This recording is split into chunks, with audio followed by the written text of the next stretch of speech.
joined right now by the head coach of the Los Angeles Rams, getting ready for a trip to Baltimore this weekend. Sean McVay joins us. Coach, how are you, man? I'm good. How you guys doing? We're doing great, Sean, and we appreciate you coming on. Let me start with this. This just isn't unique to the Rams. This is going on in other teams and other cities. When a player makes a mistake, for example, Kyren Williams fumbled on the one. We had that guy in Arizona drop the ball on the one. It happened in your game. The Colts guy dropped the ball. When you're obviously mad at that player, but Sean, how do you decide when to coach him up, put your arm around him and say, hey, get back in there, or to get on him, like to throw a bucket of cold water at him and say, hey, that's unacceptable? That's a decision I think you probably have to make every week. How do you decide when to be hard on a guy and when to coach him up? Well, I think the first thing is you say, what's the goal? The goal is to solve the problems and to be able to change when things like this arise in the future. And so I'm a big believer in, and I've heard Nick Saban say this before, negative experiences without correction causes loss of morale. You correct the issue, not the person. You put your arm around them, no, hey, I love you. All right, now let's talk about what we can do to prevent this if a situation like this arises. Let's understand the margin for error, what a great job defenses do at attacking at the football.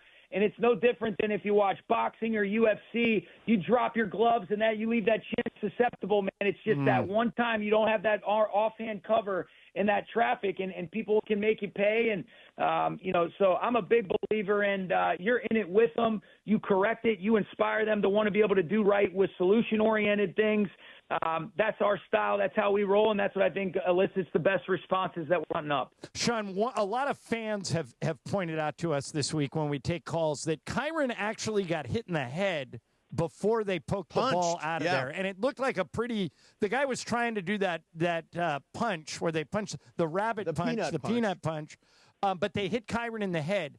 Should a penalty have been called there, or am I making excuses?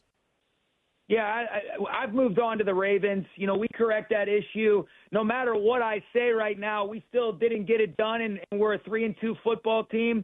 We have conversations with the league on understanding how things are officiated.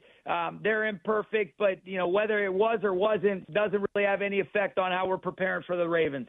So, I'm a huge fan. I'm at all the games, season ticket holder, all that stuff. I hold my breath now when we've got a kick opportunity. Tell me what's going on with the kicking unit. And you said solution-oriented. What is the solution? We've seen 4 block kicks. Yep. We could be here for a while, but ultimately I think it starts with clarity of understanding the fundamentals, the techniques, the timing, the trajectory, the snap, the hold, the kick, the protection, how quickly that needs to get off, and then, getting the right guys in the right spots. And it hasn't been one overriding thing. There's been some, different examples of, why it hasn't gone down for us. But you know what? We're not going to stop continuing to try to be able to fix it. I thought we were headed in the right direction against Indianapolis. We took a step back. I don't need to get too granular of why it didn't or didn't go down, whether it was on the extra point or the missed field goal. But you know what? It's my responsibility, and it's our responsibility collectively to be able to do better. And that's what we're going to allocate a good amount of time to being able to do. And we've done that before, but it needs a little bit more, and that's what we're going to do. Sean McVay is our guest. Sean, you mentioned you're preparing for the Baltimore Ravens, who are, despite their record, super dangerous. I mean, that team's loaded. No question. But you have a unique problem here. I don't know if it's a problem. It's probably not the right word. But we don't know if Lamar Jackson's going to play. Didn't practice today. And he's one of one. I mean, you've coached against him before, Sean. You know how good this guy is. But there may be somebody else in there. So how do you prepare if you don't know Lamar is in or out? Yeah, you have to be able to have a plan and have contingency plans accordingly. And so he's obviously a phenomenal player. He changes the dynamics of the way that you have to do things because of how special he is in all areas. And so, that's something that we have to do a good job with our preparation throughout the week of being able to balance. So you kind of have – it's kind of a wild card now. It's Lamar or it's Cooper Rush or it's Tyler Huntley or it's do you prepare for – how do you prepare for all of them? So you do. You understand the different things that they've activated, with a good amount of tape with Lamar, especially over the last couple of years with Coach Monken. You have the game where they played with Cooper Rush last week, and then, we have some familiarity playing against Huntley, whether you go back a few seasons in 21 when he played for them, Obviously, we saw him in the preseason from the Browns, but you have to do your due diligence and make sure you're ready for all three. Sean McVay with us. Sean, I think anybody who says that and I know you're playing them, but I think anybody who says the Ravens are done or they got one win is crazy. There's just too much talent on that team. But I always think that you're getting them after they kind of got their ass kicked, and that's dangerous, isn't it? I'd almost rather play a team after a win than a team that gets embarrassed, because don't they practice harder when they get embarrassed?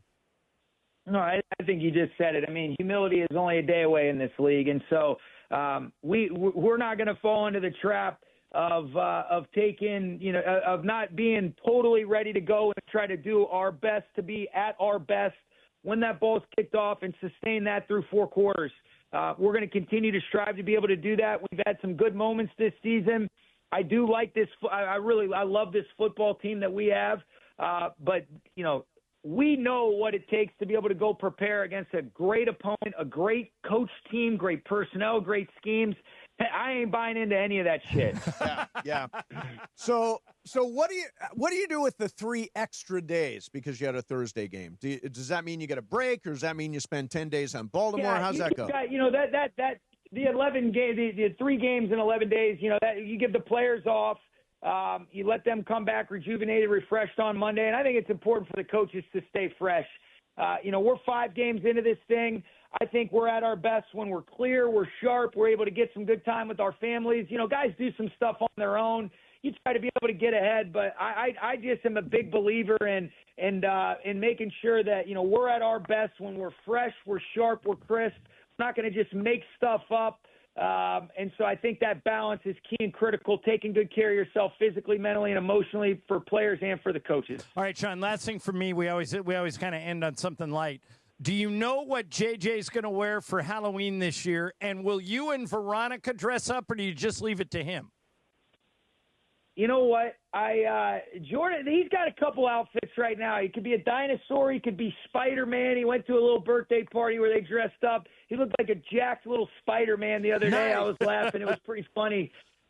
So, those are things that his mom and him decide. I am certainly I just follow and do what the heck I'm told at home, and that leads to a lot of good things. Happy wife, happy life, Coach. That's good advice. Who's ever telling you that? Hey, very, very last thing for you. You got a trip to London coming up right after that. I know we don't want to look past Baltimore, but logistically, how does this trip to London work for you, and how does it change the preparation? For us, I think you said the first thing. My focus and concentration is on the Ravens and only the Ravens.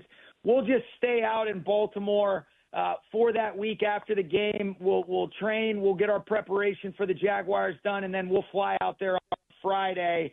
That's what we feel like is going to be the best thing for kind of the sports science, the internal clocks for our players, and in a lot of those areas, I defer to the experts to help our players be at their best and then adjust accordingly. And so we'll stay out in Baltimore. All right. Hey, go get them in Baltimore. Thank you very much for coming on, Sean. Appreciate it, man.